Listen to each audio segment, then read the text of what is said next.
Hello everyone, welcome to STEM-IS.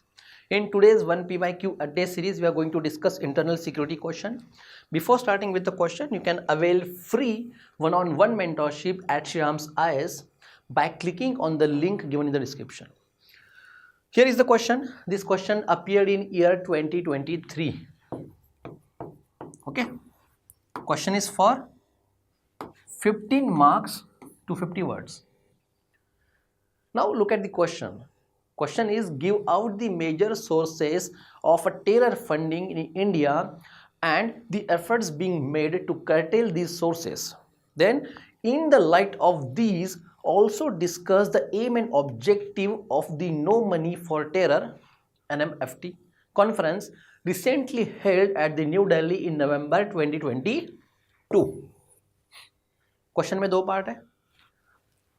First part you can say it's a static part, but the second one है ना, recently held along with the particular reference to a timeline November 2022. दो part है question में. So second part strictly falling within the current affair domain.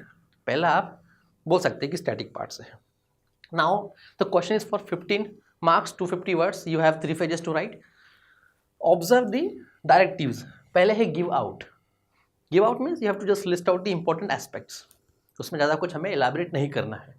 But then in the second part it is telling in the light of this discuss aim objective.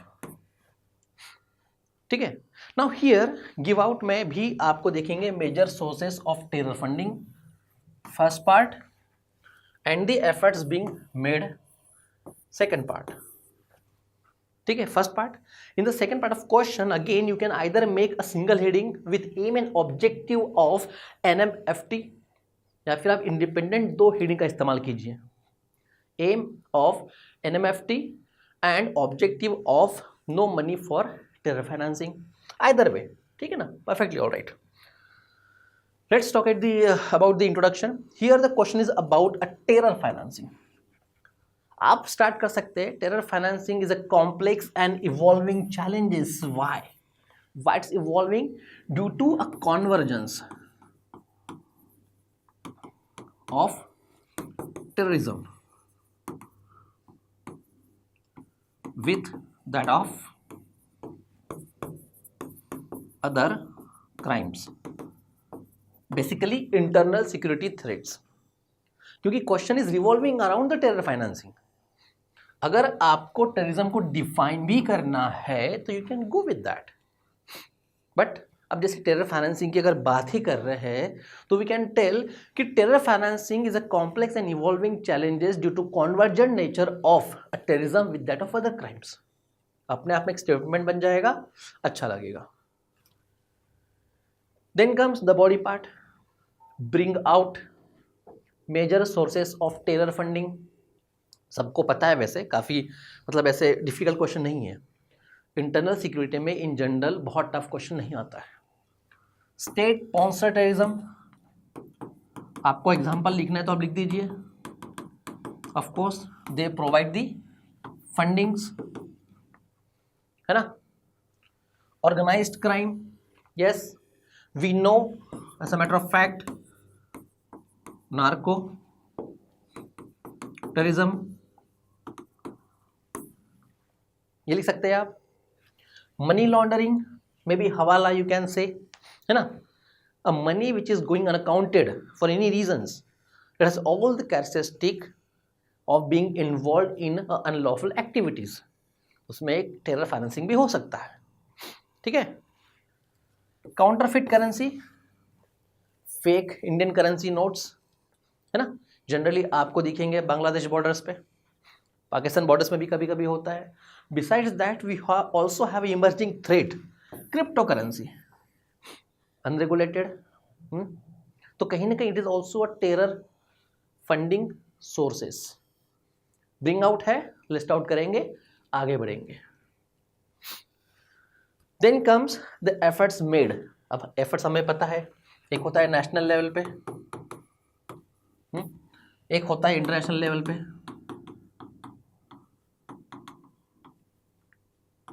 ना तो national investigation agency then investigates the cases of terrorism, prevention of money laundering act, unlawful activities prevention act, ये चल रहा है। इसके अलावा अगर आप देखेंगे तो इंटरनेशनल फोरम पे financial action task force, it's very famous. वैसे foreign contribution and regulation act ये नेशनल एफर्ट्स है, but to manage the international funding, हाँ, एनजीओ के लिए जो होता है, कंफ्यूज मत होना। इसके अलावा if you wanted to write even the RATS of SCO, है ना, रीजनल एंटी टेररिस्ट स्क्वाड, कहने का तो एफर्ट्स इसी चीज के लिए है, to curb the terrorist activities. Activities curb करने का मतलब क्या होता है? Of course financing is very important aspect of it, ठीक है। इसके आगे then a discussion part, second part of the question which is clearly asking you to discuss the aim and objective of this No Money for Terror NFFT conference. वैसे ये conference अभी भी 2025 में भी होल्ड की गई है, ऐसा नहीं है कि उसी टाइम पे था, but the question specifically is giving a time reference, तो ये करंट अफेयर के डोमेन में जाएगा। अब हमने क्या किया, एम एंड ऑब्जेक्टिव को अलग अलग कर देंगे। सिंपल सी बात यह है समझने के लिए कि aim is what, ultimate goal, जैसे बोलते हैं ना कि ये एम है। जैसे हमें अपने देश को वेलफेयर स्टेट बनाना है, ये हमारा एक एम है। इसके लिए ऑब्जेक्टिव्स क्या होंगे, the aspects through which you can achieve it. तो वेलफेयर स्टेट के लिए हम क्या करते हैं, ऑब्जेक्टिव के तौर पे मान लीजिए हमने पॉलिसी बना दी, मिड डे मील स्कीम है, पीडीएस है ना, वनरेबल सेक्शंस के लिए कोई स्कीम बना दी, promotion of the women empowerment, vulnerable groups, tribes, schedule caste, old age people. तो बहुत सी चीज़ों के through we set an objective which ultimately help us to achieve the aim, welfare state. तो उस तरीके से सोचेंगे तो that will be quite easy for you to understand the difference between the aim and the objectives. अब no money for terror एक conference है, इसका एम क्या है, a discussion and collaboration, right. So discussion and collaboration on what, of course terrorism. इसको क्या करना है, बेसिकली इट्स एन एडवांसमेंट। समझिए ये ऐसा एम क्यों है, कहीं ना कहीं वी नो दैट डेफिनेशन जो है एक होती है ना ग्लोबल डेफिनेशन, ग्लोबली एक्सेप्टेड, ये अभी तक नहीं है। कोई एक डेफिनेशन पे आके हम नहीं रुकते कि लोग this is the definition of terrorism. So what NFFT is suggesting, this conference is suggesting, though you might have a different nation have a different understanding of terrorism, let's advance our discussion and collaboration ultimate aim। क्योंकि ये ऐसा तो है नहीं if one country is operating and you can just solve it, no, we have something called cross border terrorism। इसका मतलब ही वो है क्योंकि to have the collaboration and discussion। Then new and emerging threat, इसको हमें टैकल करना है। Of course ever evolving space, fourth generation warfare, social media, fake news, propaganda, so many things are running around us in the AI age specially, है ना, deep fakes. तो new and emerging threats, इसको tackle करना है ultimately, ये हमारा M है, एक ब्रॉड एम है। अब करे कैसे, that will fall into a part of objectives। So here comes the objective। सबसे पहले क्या बात होती है, capacity building. of course all state does not have the similar capacities, so build a capacity। क्या करेंगे आप, शेयर करेंगे,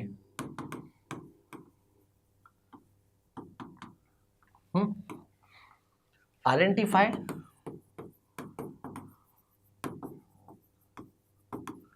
क्योंकि information sharing is must. So capacity building to share the information, identifying threats, of course यही तो है collaboration, है ना, discussion. Why one country must not be believing the other country, but they are telling कि no, let's advance our collaboration and discussion so that we can have the capacity building. Information share करेंगे अलग अलग देशों के साथ, we will identify the threat, cooperate with in and outside the states, right? Then legal and regulatory framework, इसको क्या करना है? Strengthen. Of course, every participatory nation must be having a legal and regulatory frameworks. अब कैसे होता है legal? जैसे मान लीजिए अनलॉफुल एक्शन प्रिवेंशन एक्ट, है ना? ऐसे बहुत से एक्ट है, ऐसा नहीं कि नहीं है, टाड़ा भी है ना? तो ये जो हमारे एक लीगल फ्रेमवर्क्स है या regulatory framework to govern the use of internet, in social media platforms, use of AI, European Union ने तो ड्राफ्ट बना भी लिया.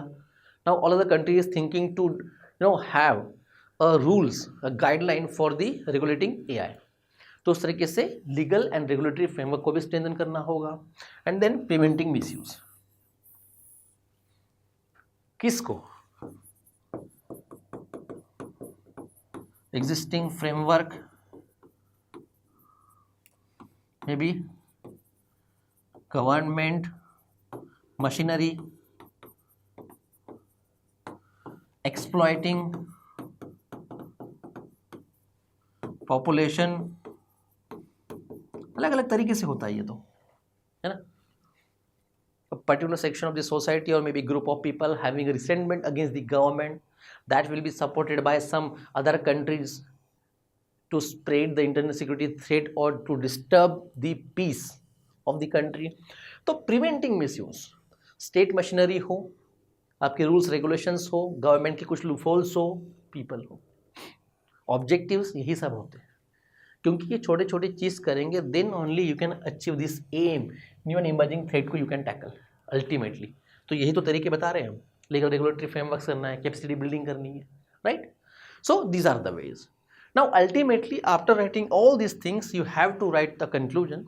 Now again basically we are mostly focusing on the collaboration discussion.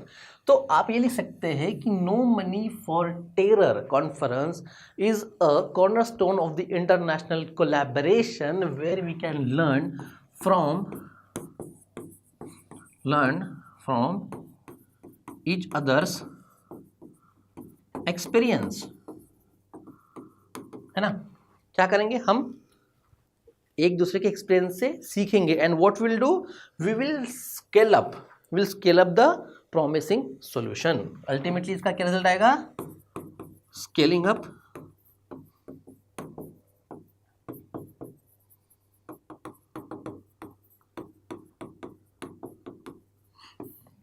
है ना? क्यों ऐसा? Why we are still writing in a probabilistic term. जैसे हमने कहा कि नक्सलिज्म, इंडिया विल इरेडिकेट या कंप्लीटली खत्म कर देगा नक्सलिज्म को बाय मार्च 2026. हम इसमें ऐसी बात नहीं कर सकते. Terrorism is not just about a one country, it is not just about the resentment of those people from their own government. नहीं, एक्सटर्नली एडेड भी हो सकता है, एक्सटर्नली इन्फ्लुएंस्ड हो सकता है. तो somewhere we are trying to balance this and that's why we are just framing a statement where we will say no money for terror conference is a cornerstone of international collaboration which allow us to learn from each other's experiences so that we can scale up the promising solution to prevent terror financing and the act of terrorism. ठीक है? इस तरीके से पूरा circle बना के लिखेंगे तो that will be basically wholesome plus suggestive conclusion for this particular question. So this is all for today. Thank you everyone.